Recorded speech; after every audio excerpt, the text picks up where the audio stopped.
The goal of terrorists is not only to tear down a building, a system, it's to instill fear into others.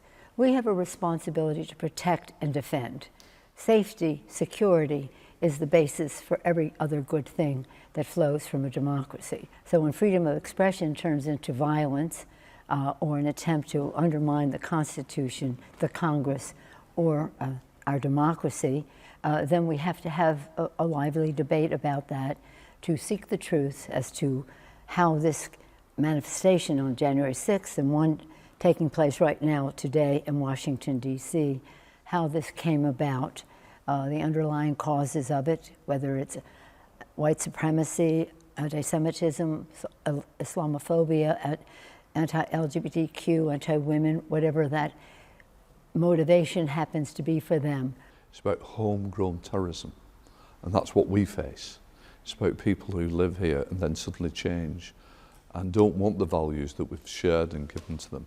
And it is a worry for us all. It is the lone wolf who may be sat in a bedroom reading, whether it's extreme right wing or terrorism, wherever it is. It's not the international terrorist that's the worry for us. It is the homegrown terrorist with extreme views who just want to do harm, who wants to stop us functioning.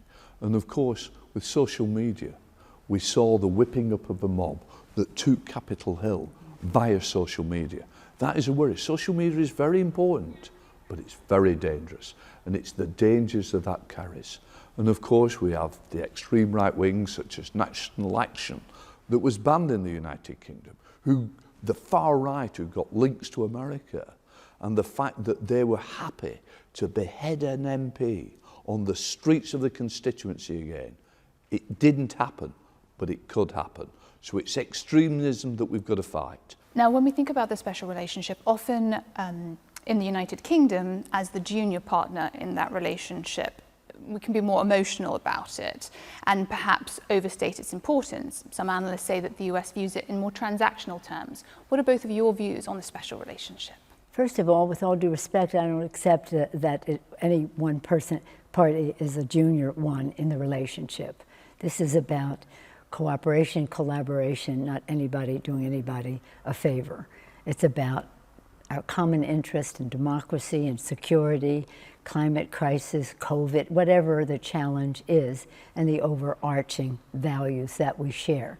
The U.S. considers that special relationship indeed just that, very special.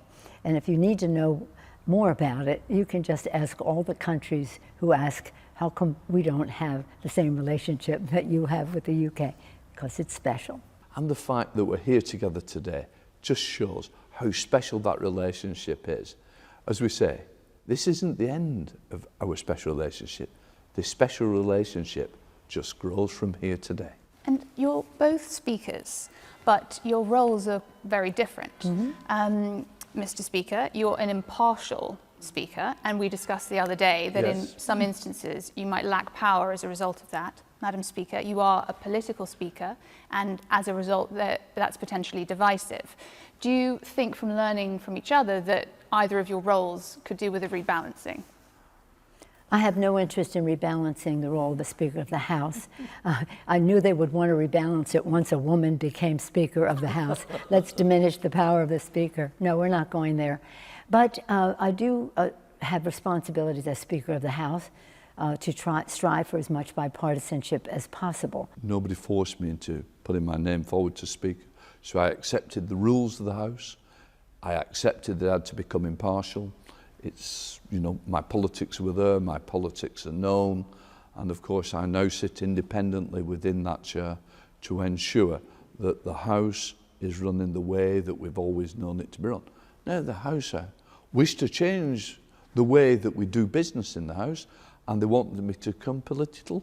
Of course I would rise to that challenge, but in fairness, I follow in the footsteps as the 158th Speaker, showing my impartiality, ensuring that debate continues and making sure the House functions.